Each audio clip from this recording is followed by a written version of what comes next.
Pessoal, boa tarde. Bem-vindo aí à segunda aula. A primeira, infelizmente, não vou estar, mas assisti depois a gravação. Foi muito boa, né? A aula da Thaís, né? Por que a gente vê esse mundo. E hoje nós vamos falar um pouco de quem é Jesus.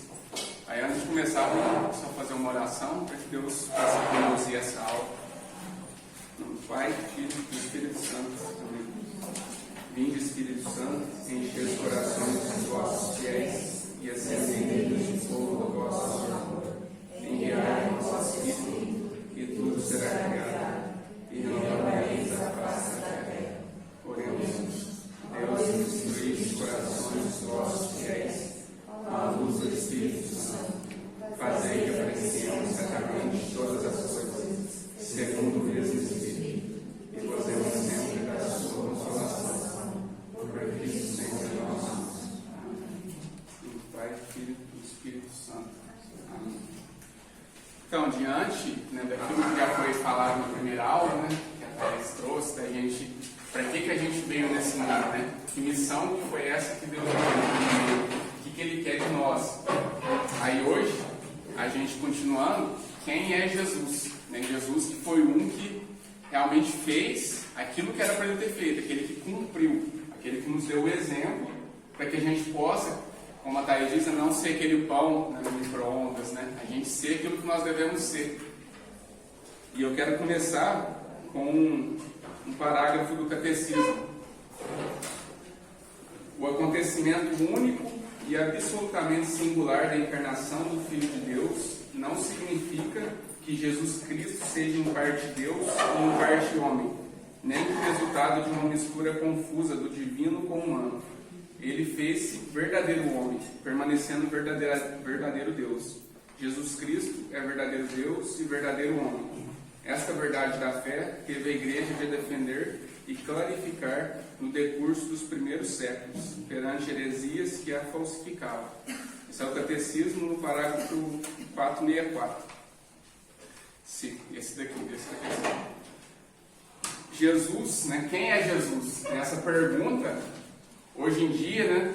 Tantas pessoas falam sobre Jesus, não é? A gente ouve, se for perguntar para um, perguntar de uma religião, perguntar de outro, vai falar de uma maneira de Jesus, né? Uns consideram até Jesus como um cara super legal, né? Um cara da hora, né? Mas só isso, um cara que veio e filosofou nesse mundo, que trouxe uma filosofia de vida, trouxe um estilo de vida, um cara que fazia o bem, né? E falava bonito, né? Um filósofo, né? Outros consideram ele uma espécie de hippie, né? Paz e amor, né? E muitos até simpatizam com Jesus. Esse Jesus é legal, ele fala de amor, né? E hoje em dia todo mundo ama, né? Todo mundo parece que sabe o que é amar. E aí muitos se identificam, mas e aí, quem é Jesus? Né? E o Jesus histórico, esse Jesus homem, nós nem precisa de muita coisa, muito argumento, porque ele já é aceitável. O Jesus histórico, inclusive até os ateus aceitam. Ateu, marxista, todos vão aceitar, vão considerar, não, Jesus é histórico, Jesus existiu, né? Tá tudo certo, não precisa a gente provar desse Jesus homem. Mas e aí, será que é somente isso?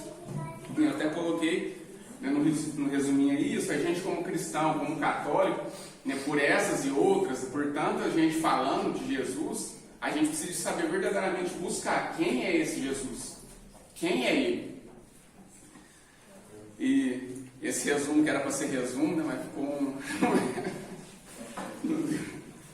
não deu para tentei resumir ao máximo aí. Mas a primeira coisa que eu quero trazer é o Jesus, o Verbo eterno. Né, eu trouxe a passagem de João para começar, no João capítulo 1. Essa passagem que eu gosto muito. No princípio era o Verbo, e o Verbo estava junto de Deus, e o Verbo era Deus. Ele estava no princípio junto de Deus.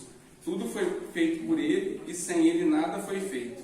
Nele havia vida, e a vida era a luz dos homens. A luz resplandece nas trevas, e as trevas não a compreenderam. Ele é o Verbo que estava na presença de Deus desde o princípio. Então já vemos aqui a eternidade de Jesus. Né? João ele deixa claro, né? No princípio era o Verbo, e o Verbo estava junto de Deus, e o Verbo era Deus. O que é o Verbo? O Logos, né? A palavra. Esse é o Jesus que a gente conhece, Jesus a segunda pessoa da Santíssima Trindade, né, esse Deus eterno. Tolkien, ele até, né, como literato, né, escrevia uma história de fantasia e tudo, mitos, né, ele contava, que uma vez ele contando para C.S. Lewis, né, que era muito amigo dele, falava que Deus é uma espécie também de escritor de mitos, vamos dizer assim. Ele até para convencer C.S. Lewis, que na época ainda era ateu. E Jesus é essa pessoa que escreve também mitos, mas diferente dele e de outros, o mito, entre aspas, né, aquilo que ele escreve, aquilo que ele fala, acontece, se torna real. Né? Por isso esse verbo, essa palavra que estava junto de Deus, que era Deus, se fez carne. Ou seja, se concretizou. Aquilo que Deus fala, né, no começo é assim, no princípio, né, Deus diz, faça-se a luz, e a luz se fez, não é assim? Ou seja, tudo aquilo que Deus fala, a palavra dele tem poder, e acontece. E aqui é esse verbo que está junto de Deus. Aqui a gente já começa a ver, né, através de Jesus, né, toda a vida de Jesus, a gente já vê o mistério da Trindade. Né? No Antigo Testamento eles não tinham ainda esse conhecimento, nossa, um Deus trino. Era o Deus de Abraão, de Isaac, de Jacó. Mas Deus, ele veio para revelar esse mistério. Fala, nossa, eu já estava junto de Deus. E é o que a gente reza no credo niceno-constantinopolitano. Creio no só Senhor, Jesus Cristo, Filho unigênito de Deus, nascido do Pai, antes de todos os séculos, Deus de Deus, luz da luz, Deus verdadeiro de Deus verdadeiro, gerado, não criado, consubstancial ao Pai. Por Ele todas as coisas foram feitas. Aqui tem uma parte aqui, né, eu recomendo muito também, né, o livro Jesus de Nazaré, Bento XVI, e ele vem dizer dessa palavra aqui usada no Niceno Constantino, nesse credo niceno. E ele fala que essa palavra homoousios, da mesma essência, significa, é a primeira palavra filosófica, e é a única palavra filosófica que entrou no credo, né, que ele é consubstancial ao Pai. Né, isso vamos falar, algo muito complexo, né, algo assim que em Jesus, essa unidade na Trindade, Santo Agostinho, né, já teve dificuldade, né, de, imagina, explicar a Santíssima Trindade, você tentar colocar isso na sua cabeça, né, nossa, são três pessoas e um só Deus, da mesma substância. E esses concílios, o concílio de Nicéia e o concílio de Constantinopla, foi o que veio dar essa resposta. Aquilo, as heresias que aconteciam naquela época, eles tiveram que combater isso.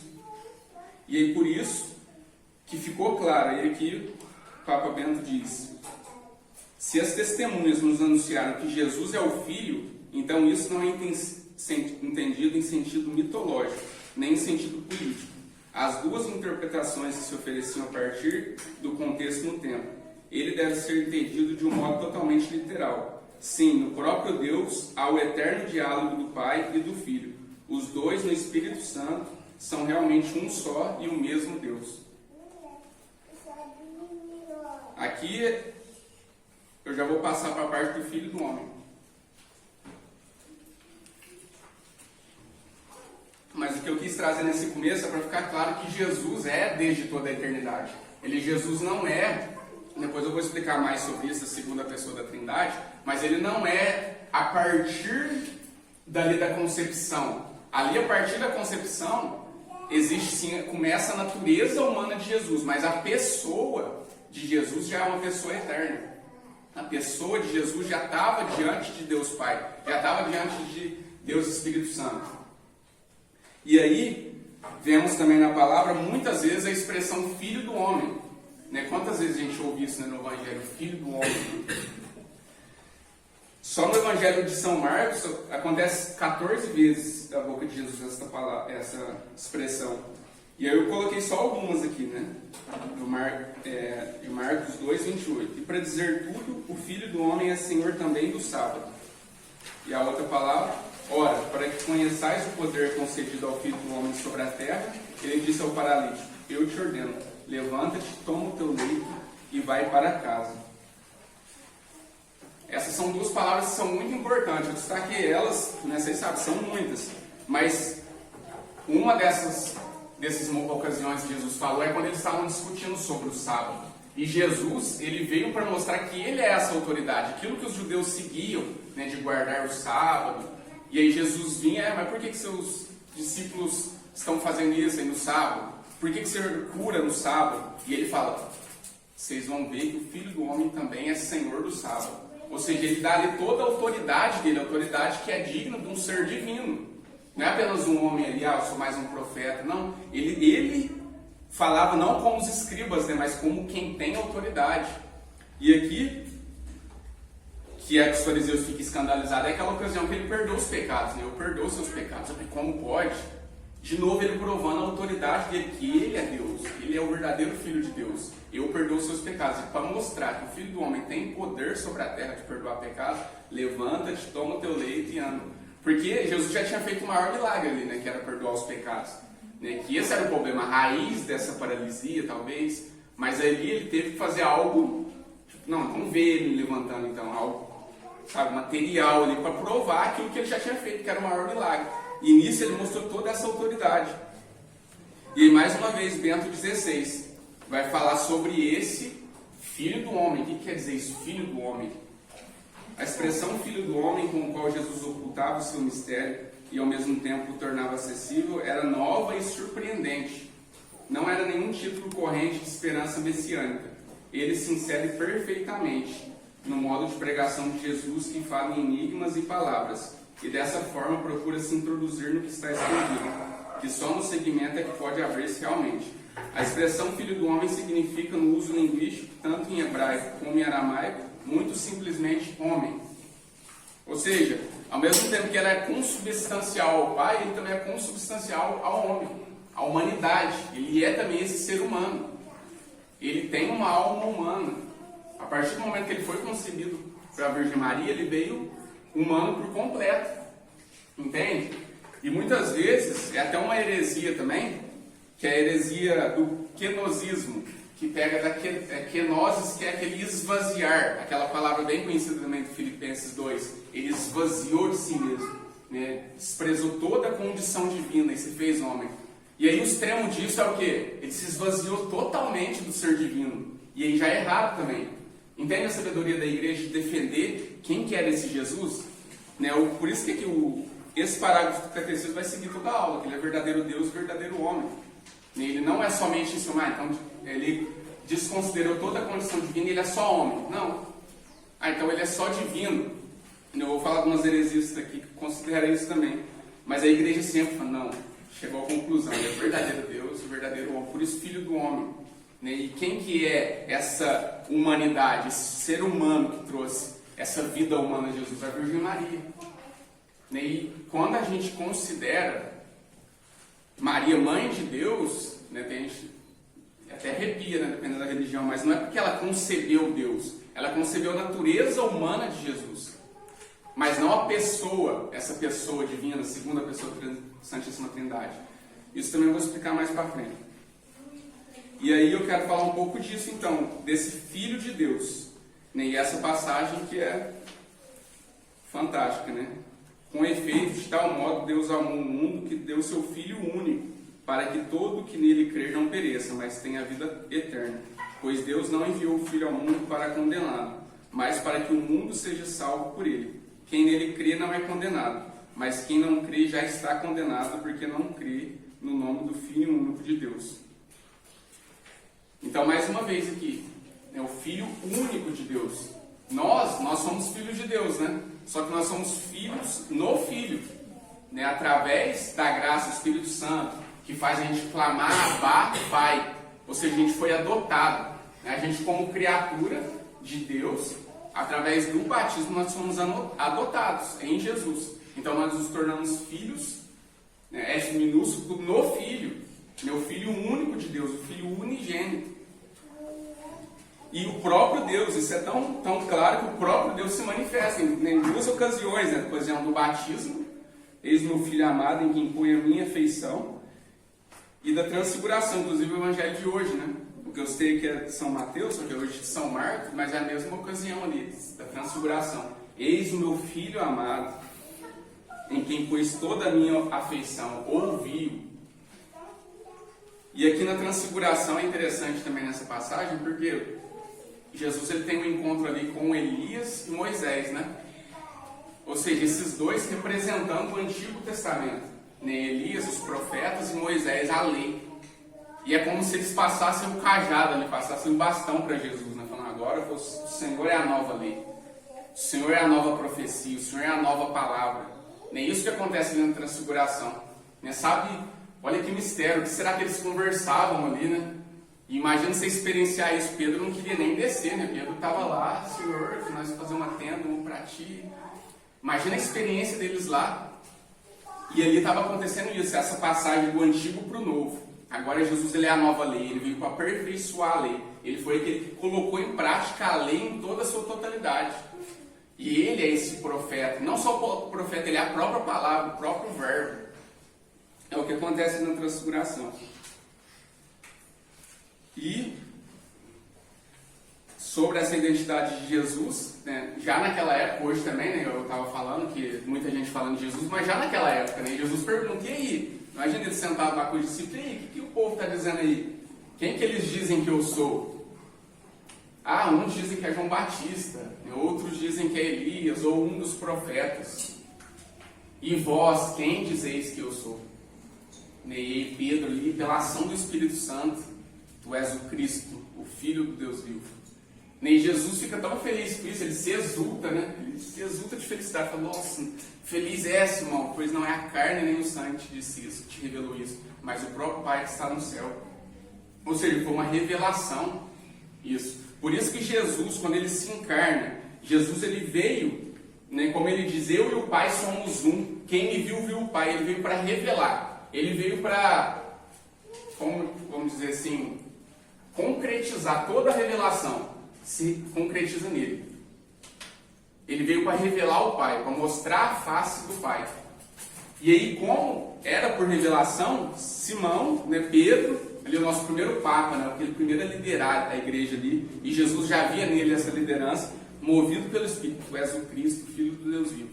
E isso já é uma reflexão para nós também. Né? E aí, vós, eles dizem isso, né? Ah, Jesus, um guru, um hippie, não sei o que lá, mas e vós, quem dizeis que eu sou? Né? A gente, juntamente com São Pedro, né, pela ação do Espírito, nós temos que ter essa certeza, ele é o Cristo, ele é aquele que devia vir, o Filho de Deus vivo. E aí, sobre essa expressão, eu sou, né? Eu sou, eu gosto muito disso, né? Eu sou, porque é algo assim... É muito profundo isso, né?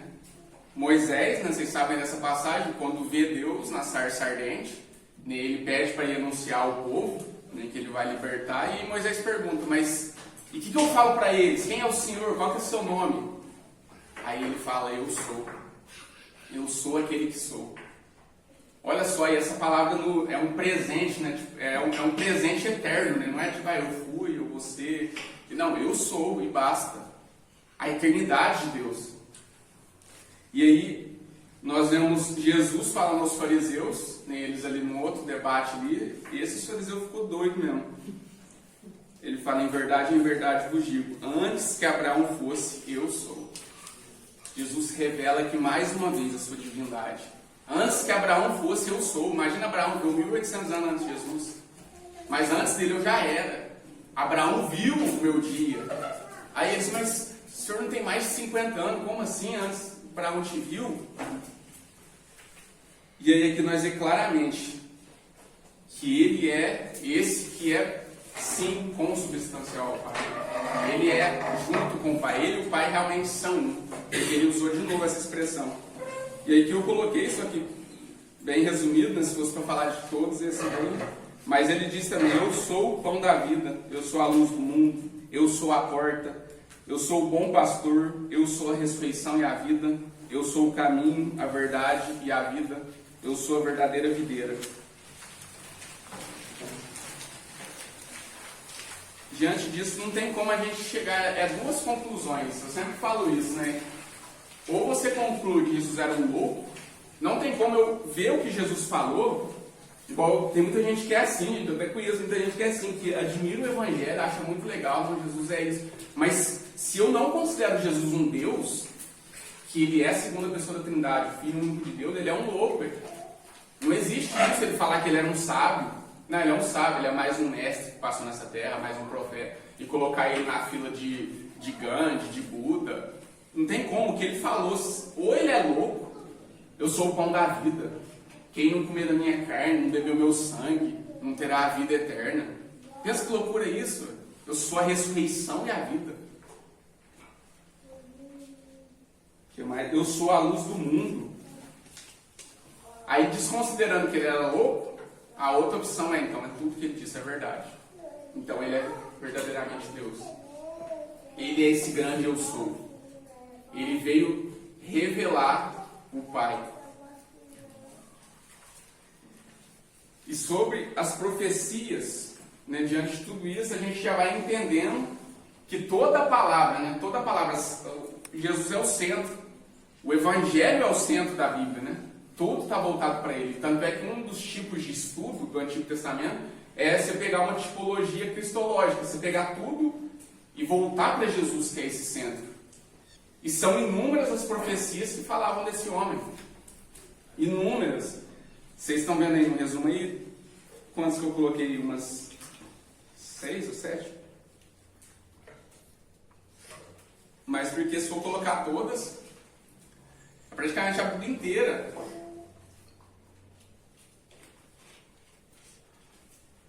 E para começar eu coloquei aqui: por isso o próprio Senhor vos dará um sinal. Uma virgem conceberá e dará à luz um filho e chamará Deus conosco. E uma outra falando desse nascimento, desse menino: porque o menino nos nasceu, um filho nos foi dado. A soberania repousa sobre os ombros. E ele se chama Conselheiro Admirável, Deus Forte, Pai Eterno, Príncipe da Paz. Imagina isso, aquele povo que esperavam essas profecias, né? Que tantas profecias que Isaías principalmente da paixão, né? A paixão de Jesus, Isaías fala muito sobre isso. Isaías 53 é falando sobre tudo aquilo que ele sofreu na cruz, né? E os Salmos também. Os Salmos é muito claro isso aqui, né? Aquele que foi transpassado, né? Nenhum osso foi quebrado, tudo isso aconteceu. Repartiram as minhas vestes e lançaram sorte sobre a minha túnica. Olha só, e aconteceu exatamente da mesma maneira, né? É incrível isso, como Jesus veio para cumprir a Escritura. Não foi algo assim, então dividiram, até isso nos detalhes, né? Dividiram a minha túnica e ficaram com a minha veste inteira. Não, até isso, tipo, a uma rasgou e a outra ficou inteira, tipo, até esses detalhinhos. E aí algumas profecias que falam sobre o Messias e o próprio Jesus confirma. Ele mesmo fala, né? Eu vim para fazer a vontade do meu Pai. Eu vim para que se cumpra as Escrituras. Que tudo isso aconteça para que se cumpra as Escrituras. E aquela passagem dos discípulos de Emaús, né? Quem lembra, né? Os discípulos caminhando, desanimados, Jesus morreu. E Jesus, o próprio Jesus, começa a pregar para eles ali, começando em Moisés, passando por todos os profetas, para mostrar aquilo que falava sobre ele na Escritura. Ou seja, toda a Escritura é voltada para ele, para esse Messias esperado. Ele que é esse verbo, ele que é essa palavra. Portanto, não tem como, vamos dizer assim, fugir disso. Né? Fugir daquilo que já foi revelado ao Pai desde toda a eternidade. Aquilo que ele preparou, não foi algo acidental, vamos dizer assim. Né? Algo, tá ali uma mulher ali, eu vou... Não, ele escolheu, ele preparou Nossa Senhora, ele preparou São José, e Jesus veio para cumprir essas profecias, ele veio para cumprir as Escrituras. E Jesus, aquilo que ele está intimamente ligado àquilo que ele veio fazer, aquilo que é a missão dele. Eu vim para fazer a vontade do meu Pai. Isso é ligado, não tem como separar. Não tem como separar Jesus, tanto é que o próprio nome Jesus, Deus salva, já é a missão dele, ele veio para salvar, o Salvador, o Redentor. Aí entra a redenção, que é a missão dele, o que ele veio fazer. Tá, entendi, Jesus é Deus, Jesus é a segunda pessoa da Trindade, ele é o Filho eterno do Pai, Filho único, Filho do homem, mas e o que ele veio fazer? Aí aqui tem uma, não vou ler inteiro, então ficou até grandinho um pedacinho aí, mas quero destacar aqui da carta encíclica de São João Paulo II, Vixe, eu não pus segundo aí. Carta incita Redentor Homens. Eu quero destacar a parte que fala aqui, ó. Ele é o homem perfeito que restitui os filhos de Adão à semelhança divina, deformada desde o primeiro pecado, já que o nosso benefício, ela foi elevada a uma dignidade sublime, porque pela sua encarnação, ele, o Filho de Deus, uniu-se de certo modo a cada homem, trabalhou com mãos de homem, pensou com uma mente de homem, agiu com uma vontade de homem e amou com o coração de homem. Nascido da Virgem Maria, ele tornou-se verdadeiramente um de nós, semelhante a nós em tudo, exceto no pecado. Ele, o Redentor do mundo. Então Jesus, a partir do momento que ele assumiu o homem, ele não esvaziou o homem. E a partir do momento que ele desceu do céu, ele também não deixou de ser Deus. É isso que ele diz aqui, ó. Ele assumiu, mas sem deformar.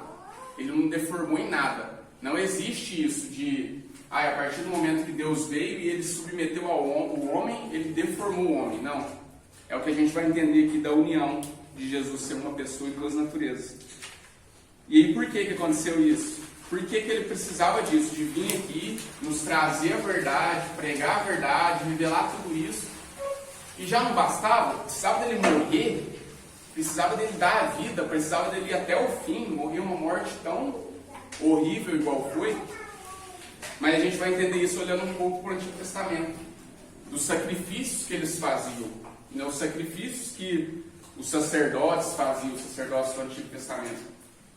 Lá tinha o templo, e aí tinha a primeira entrada do templo, uma segunda entrada, aquela entrada mais escondida, mais secreta, era onde ficava o Santo dos Santos, atrás do véu. E aí o sacerdote entrava uma vez por ano, para oferecer sacrifício e expiação pelos pecados do povo. E ali que tinha no Santo dos Santos? Era ali que a Arca da Aliança, que era onde os judeus tinham a fé, a certeza que era ali que estava a presença de Deus. E ali na Arca da Aliança tinha o quê? Tinha um pouco do maná, tinha o cajado de Moisés. E ali tinha uma espécie de tábua assim por cima, que era o propiciatório. E aí os anjos, 2 querubins do lado. E nesse meio dos querubins era o altar, era ali que era oferecido o sacrifício. Que eles consideravam ali estava a presença de Deus, o Santo dos Santos. E aí o sacerdote tinha que ir lá todo ano oferecer sacrifício pelo pecado do povo. Aí matava cordeiros, touros, carneiros, matava ali animais oferecendo aquele sangue pelo pecado do povo. Só que era um sangue, vamos dizer assim, insuficiente. Não servia para salvar. Eu até trouxe as cartas aos Hebreus, diz isso, né? Pois é impossível que o sangue de touros e de carneiros tire pecados. E porque, ao entrar no mundo, Cristo diz: não quiseste sacrifício nem oblação, mas me formastes um corpo.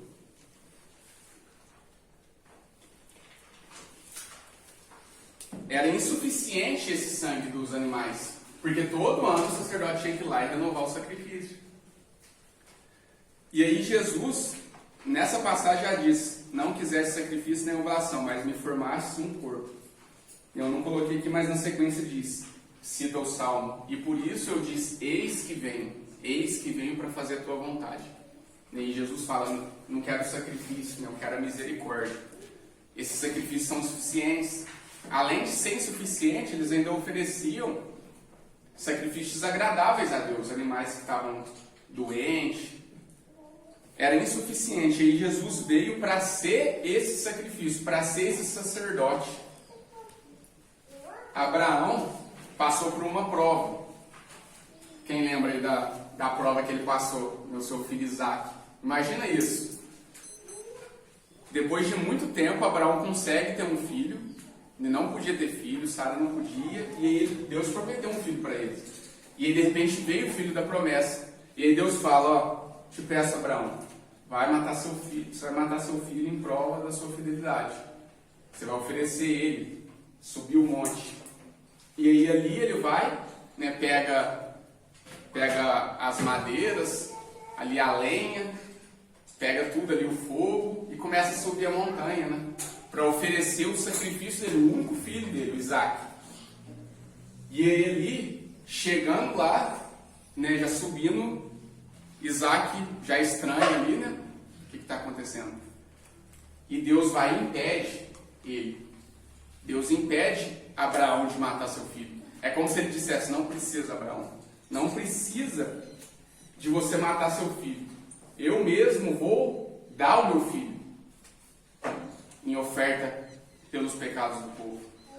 E aí Jesus é esse que dá a vida, é esse filho que sacrificou pelo pecado do mundo.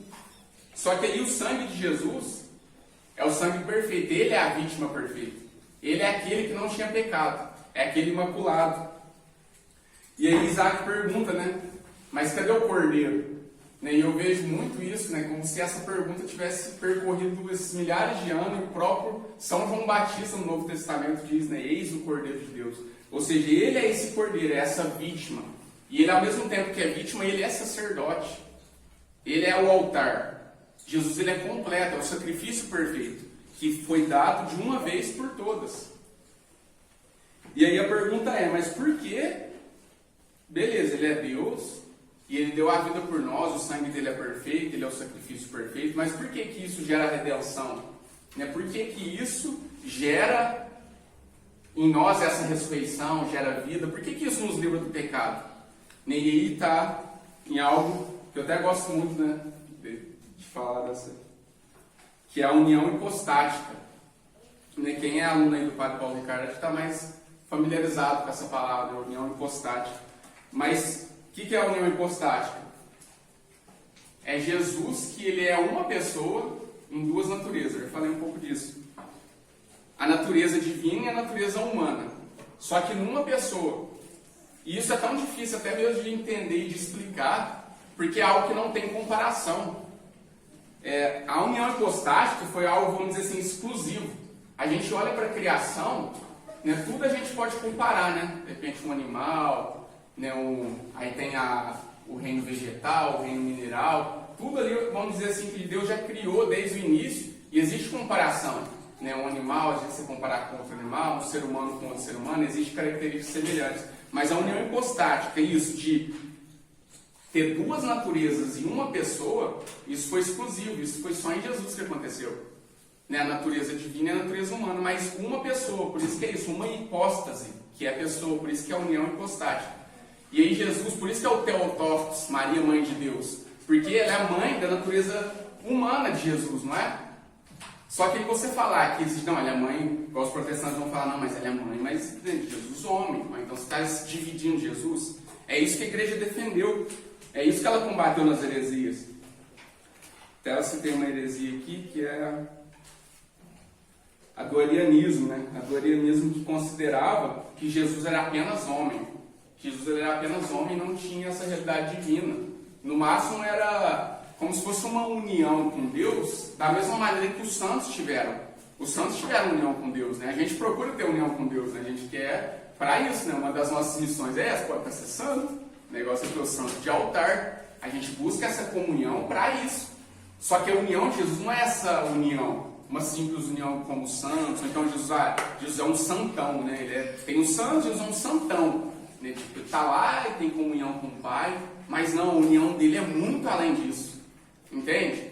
Não tem como. Aí por isso que a igreja entendeu. Então é duas naturezas. Mas a pessoa, a hipóstase é a mesma. A segunda pessoa da Trindade. Jesus não deixou de ser a segunda pessoa da Trindade. Então se ele é essa pessoa e Maria é mãe de uma pessoa, né, o Padre Paulo até dá esse exemplo, né, quando você vê uma mãe, está grávida, alguma coisa, você não pergunta para ela, você está grávida do quê? É meio esquisito, né? Grávida do quê? Tipo assim, você sabe que é um ser humano, você sabe que é uma pessoa. Você pergunta, e aí, quem é seu filho? Né? De quem? Quando a gente está falando de pessoa. E é isso, Maria é mãe do quê? Ah, da natureza humana. Não, ela é mãe de quem? Aí quando você muda a pergunta e fala de quem, ela é mãe dessa única pessoa. A segunda pessoa da Santíssima Trindade. Né? Que se fez homem, ali a natureza humana, duas naturezas. Divina e humana, mas uma só pessoa. Por isso que ela é mãe de Deus. E aí a outra heresia que fala que em Jesus havia duas pessoas, a divina e a humana. Que havia duas, porque meio que tem uma mistura aqui, duas pessoas, a outra heresia que é o nestorianismo. Quem considera, não que ele tem duas naturezas, mas duas pessoas. É disso que eu estou falando aqui. E por isso que não aceitavam Maria ser mãe de Deus. Aí no concílio de Éfeso, essa heresia foi combatida. Aí eu trouxe aqui, ó, é importante isso aqui também, do Denzinger. O Denzinger é um livro que fala muito ali do começo ali da igreja, fala muito dos concílios, pega a história da igreja ali como um todo. E fala assim, ó, com efeito, não nasceu antes da Santa Virgem um homem qualquer, sobre o qual depois desceria o verbo. Mas se diz que este, unido desde o útero materno, assumiu o nascimento carnal, apropriando-se o nascimento de sua própria carne. Por isso os santos padres não duvidaram chamar a Santa Virgem de Deípara, não no sentido de que a natureza do verbo ou sua divindade tenham sido origem da Santa Virgem, mas no sentido de que por ter recebido dela o santo corpo, dotado de alma racional, ao qual também estava unido segundo a hipóstase, o verbo se diz nascido segundo a carne. E ainda temos uma outra heresia que dizia o contrário, que Jesus possui somente a natureza divina, que é a heresia monofisista. Entende o que é heresia? Que a igreja combateu? Ou seja, tem muita dúvida hoje, tem pessoa que, né, vai lá, você vai falar um pouco dela da igreja católica, alguma coisa de teologia, alguma coisa sobre Bíblia, eles levantam como sábios, intelectuais. Ah, deixa eu te mandar uma pergunta. Sabe, a nossa pergunta já foi respondida faz tempo, sabe? Tem pergunta aí que já está batida. As pessoas se acham, eu sou crítico, então me responda isso. Já foi respondido, sabe? Vários concílios respondiam essas heresias. Jesus é só Deus. Foi lá e respondeu, não é. Então Jesus é só humano. Entende? Essas dúvidas, várias coisas já foi sanada, já foi resolvida a igreja. Por isso que é importante estudar a história da igreja, porque muita coisa talvez até nós que em dúvida, eu sou católico, mas eu tenho minhas restrições, eu tenho meus receios aí e tal. Busca entender qual que é a sua dúvida. Provavelmente alguém já fez. O Padre Paulo fala muito isso, né? Se você falou uma frase, ou você tem alguma ideia, é duas opções. Ou um santo já falou, se isso for uma coisa boa, né? Ou você está errado, assim. Mas assim, normalmente alguém já falou, alguém já questionou. Né? Vocês não tinham pensado nisso, em alguma dessas coisas? Tipo, mas Jesus, então mas Maria é mãe, né, de Deus, homem, né? Porque dele homem, não tem como ser mãe de Deus. É claro que não, é que Deípera, né? Ao pé da letra é porque ela pariu Deus. Deus não é eterno, como que pariu Deus, como que nasceu Deus? É claro que não, precisa de um pouco de filosofia. Sabe, isso que falta. Acho que na teologia protestante, por que os padres estudam filosofia antes da teologia? Porque senão não tem nada de teologia. Precisa de filosofia, você tem que dar uma filosofada ali para entender umas coisas, senão, sabe, é algo muito além. Por isso que eu até trouxe aqui, tem coisa que eu estou querendo ler aqui na íntegra e trouxe para vocês material para vocês poderem pesquisar depois. Sim, para não falar bobeira, né? Tem coisa aqui que eu até falava para a Camila, mas esse texto parece que já de estuda, deixa eu só ler e acabou a aula. Porque, sabe, que é algo tão complexo, algo assim, precisa de uma certa abstração, entende? Precisa de algo filosófico para entender. É por isso que a teologia é tão ampla e a teologia católica é tão profunda por causa disso. Imagina isso falar o consubstancial. Meu Deus, o que é isso? Imagina você pensar isso da mesma substância. Né? A gente vê isso na transubstanciação. Aí é algo teológico, né? Jesus está presente na Eucaristia. Jesus é Deus, está ali prendendo um pedaço de pão. Que loucura, velho. Como que esses caras chegou racionalmente, filosoficamente para explicar isso? Olha só a inteligência dele, como eles foram inspirados mesmo pela ação do Espírito. Para explicar a transubstanciação. Continua a mesma matéria, mas a substância mudou. Não é mais pão, é Jesus, é Deus. Entende? Aí se não tem essa abstração ou algo, né, de imaginar, até a imaginação atrapalha nessa hora. Né? Se a gente for querer imaginar isso aqui, então peraí, deixa eu imaginar. Nossa, em Trindade, 3 pessoas, um só Deus. Sabe, se eu for imaginar, de repente eu vou estar, sabe, viajando, sabe? Eu vou imaginar, não, então Deus é homem e ele é Deus. Né? Agora mesmo eu vou imaginar ele como se fosse, sabe, um semideus, sabe, um Hércules. Não é assim, entende? Filho de uma mulher, mãe e filho de um Deus. Não, então eu vou imaginar duas coisas misturadas, sei lá, tipo um minotauro ou algo assim, entende? Sabe, não é assim, ele é 100% Deus e 100% homem. Essa é a união hipostática. E se eu perco isso, por que a igreja combatia tanto isso? Porque a partir do momento que essa heresia entrasse, acabou o dogma da redenção. Aí esse Jesus, que é tudo isso que nós falou aqui, mas se ele não foi isso, de ser Deus e ser homem, não tem redenção. Ele é essa ponte que liga o homem a Deus. E ele é essa ponte em si. Ele é os dois, entende? Por isso que precisava dele ser isso. Essa união dessa pessoa, das duas naturezas em uma pessoa. Para acontecer a verdadeira redenção. Eu me ofereço como sacrifício. Eu dou a vida. Eu me faço pecado. Era para nós estar morrendo no lugar dele. Só que ele se colocou no lugar. Assemelhando a nós em tudo, exceto no pecado. E a gente vê, muitas vezes a gente perdido por isso, porque não tá, mas o que tem a ver? Por que ele tinha que morrer? Entende? Jesus é essa ponte. Uma passagem também, que se concretiza no Novo Testamento, é uma que Jacó, ele tem um sonho. Ele está caminhando, ele deita em cima de uma pedra e ali ele tem um sonho. E ali ele vê uma escada tocando a terra que vai até o cimo do céu. E ele anjos subindo e descendo nessa escada. O que Jesus fala para Natanael quando encontra ele? Vocês lembram? Pelo menos a parte engraçada, vocês não lembram? Que vai lá, o Felipe vai mostrar, eu conheci, ó, isso já é importante também, ele fala assim, ó, ele vai apresentar para Natanael, aí ele fala, achamos aquele de quem Moisés escreveu na lei e que os profetas anunciaram, é Jesus de Nazaré. Isso lá em João, capítulo 1. Aí Natanael, pode vir coisa boa de Nazaré? E aí ele vai e apresenta, chega diante de Jesus, e Jesus fala, eu te vi debaixo da figueira. E eu sempre, as primeiras vezes que eu vi falar, tava graça demais, eu falei, como assim, te vi debaixo da figueira? Imagina que engraçado, aí que diálogo, né? Ah, essa aqui que é a Thaís, eu te vi debaixo da figueira. Tipo assim, que não um bom dia antes. Porque ele já mostrou ali que, opa, imagina isso, que lugar que era esse? O que ele estava fazendo debaixo dessa figueira? E muitas vezes as pessoas até faziam piada, né? Ah, te vi, o que ele está fazendo debaixo dele? Como se ele estivesse fazendo uma maldade, alguma coisa. Mas não, ele fala, ó, esse é um verdadeiro israelita, esse é um israelita de verdade. Ele fala, Natanael, ou seja, ele estava fazendo alguma coisa muito boa ali. Ou talvez estava ali fazendo até uma oração, alguma coisa que Jesus ouviu. Mais uma vez, Jesus provando que ele é Deus. E por isso, só bastou isso para Natanael falar, mestre, tu és o Filho de Deus, tu és o Rei de Israel. Bastou isso.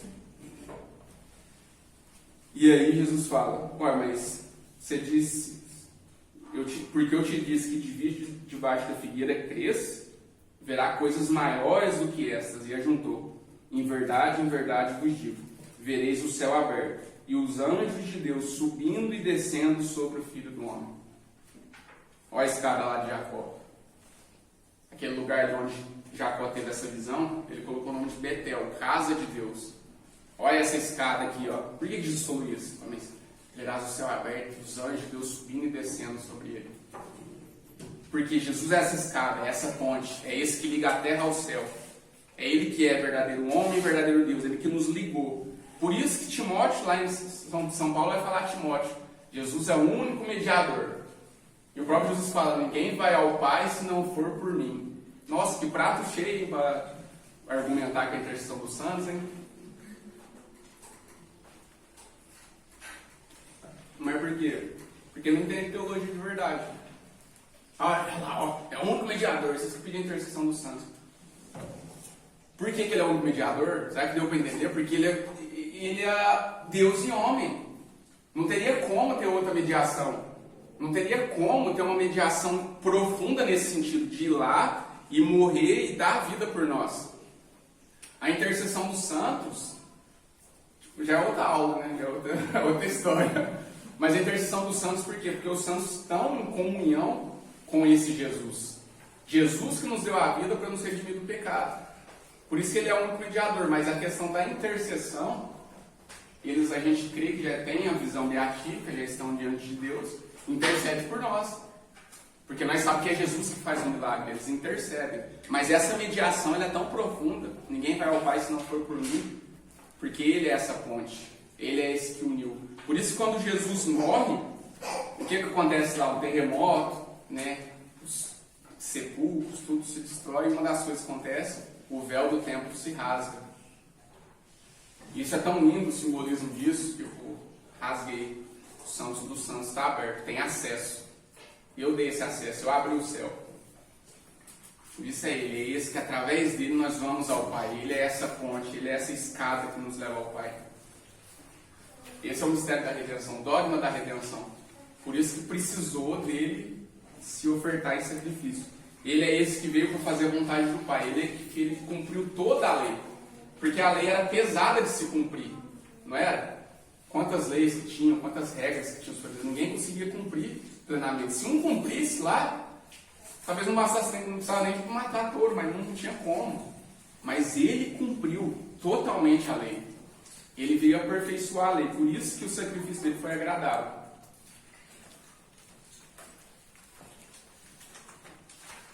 Santo Tomás fala sobre isso também. Claro que São Tomás fala sobre isso.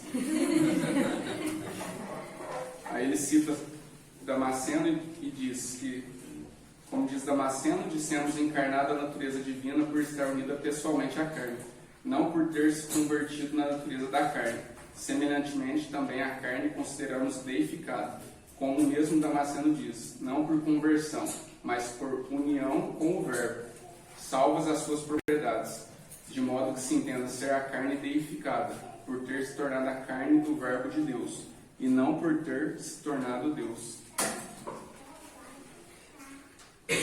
Então é isso, é aquilo que até o São João Paulo também citou na encíclica, que não veio para destruir, uma natureza não destrói a outra. Tem até uma frase que eu quero falar aqui para não... Eu pulei ela, mas ela resume tudo.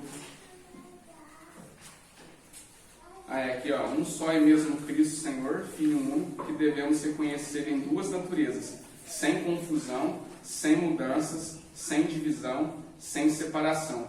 A diferença das naturezas não é de modo algum suprimida por união, mas antes, as propriedades de cada uma são salvaguardadas e reunidas em uma só pessoa, em uma só hipóstase. Então ela é unida sem confusão. E ela é distinta, mas não separada. Entende? E aí a partir disso acontece essa união, acontece tudo isso. Entende? Como uma profecia está dentro da outra. Aqui eu fui para explicar para vocês essa profecia dele ser o Messias, e aí ao mesmo tempo ele fala que é o Filho do Homem, e ao mesmo tempo ele fala que esse sacrifício, esse intercessor. E já concluindo, eu quis terminar também de novo com esse versículo, que a gente, quando for perguntado quem é esse Jesus, quem é, e vós, quem dizeis que eu sou, que a gente responda junto com São Pedro, tu és o Cristo, o Filho do Deus vivo. E a partir desse momento, é quando Jesus vai e fala para ele: Pedro, tu és pedra, e sobre essa pedra edificareis a minha igreja, e as portas do inferno nunca prevalecerão contra ela. Que é o que a gente vai falar na próxima aula. Então é isso. Vou abrir também com perguntas,